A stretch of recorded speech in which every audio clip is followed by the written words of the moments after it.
Peace and blessings, you guys. What's good? It's your girl Night here from the Metaphysical Mommy, and I am going to partake in Vlogmas this year. It's basically gonna be me sitting in this room talking about tarot and oracles and astrology, and just kind of me rambling a little bit about different things, reflecting on the year and all that kind of good stuff. So this video, I want to talk about some of my kind of workhorse decks for 2017.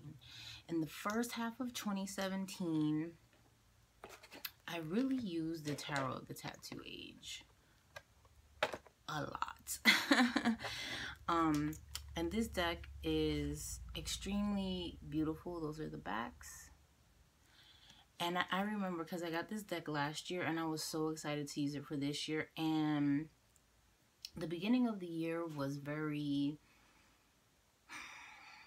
was very excited. I was very like amped up for the new year and ready to go and ready to just get on with this. So I was just excited, and I had a bunch of friends that wanted readings from me, so I used this deck. And this is a collaborative deck if you've never seen it before. 77 different artists drew the images or the illustrations on this, and some of them are black and gray, some of them are in color, but they're I don't know, I just found them very intuitive in a very wandsy kind of way. Not in a like cups kind of way. It sounds so strange to say it that way, but like that's how it was for me. This one kind of sparked me the same way that the Jeopardized Tarot did, just in a different kind of wavelength. Especially because I love tattoo art and I love collaborations, seeing collaborations.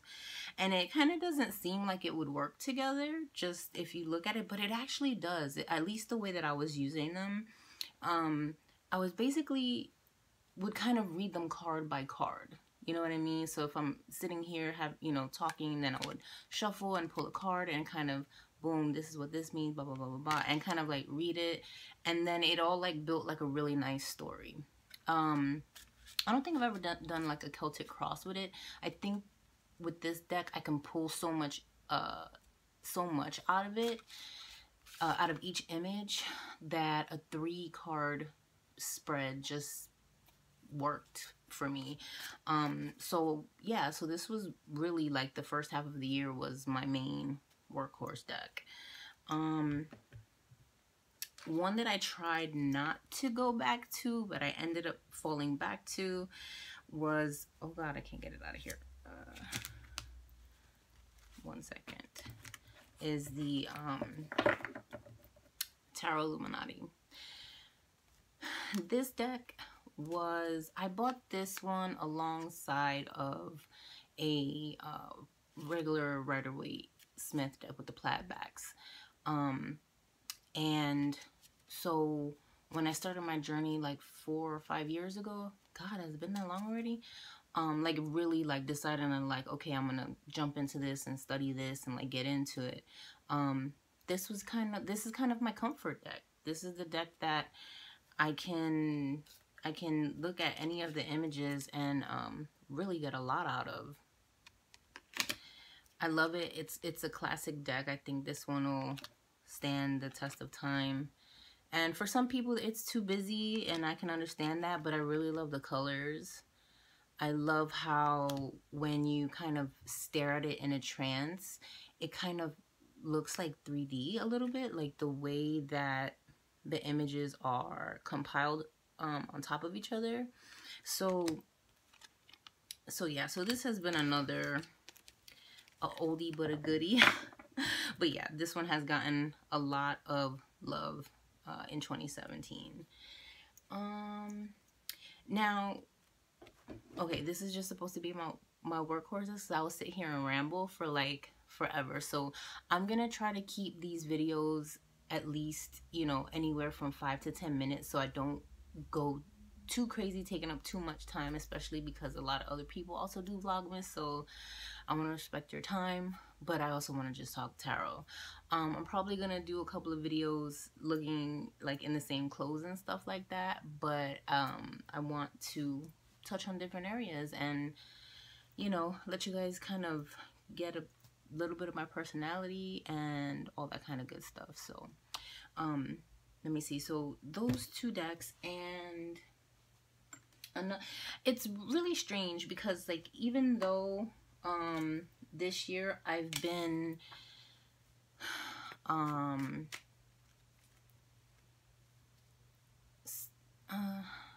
don't know, like, I've gotten my hands on a lot of cards, and I think because I've got my hands on too many too fast, I've kind of defaulted to the Rider-Waite. And I even went as far as taking my plaid backs and trimming them so that there's no words on them for the most part.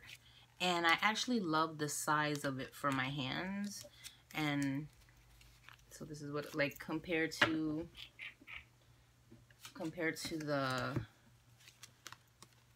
the Centennial, it's like, it's not quite a mini deck, but it's, you know, it just fits my hands really well. So I've been really drawn to using that deck over and over. Like, this one has been in my purse with me most of the year. Oh god.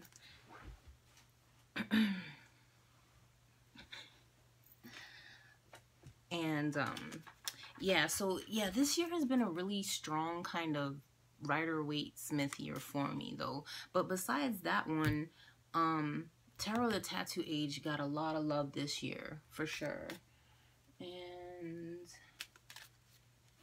And when I say Rider-Waite, I don't mean like just one deck. Like, I have the Centennial version, I have the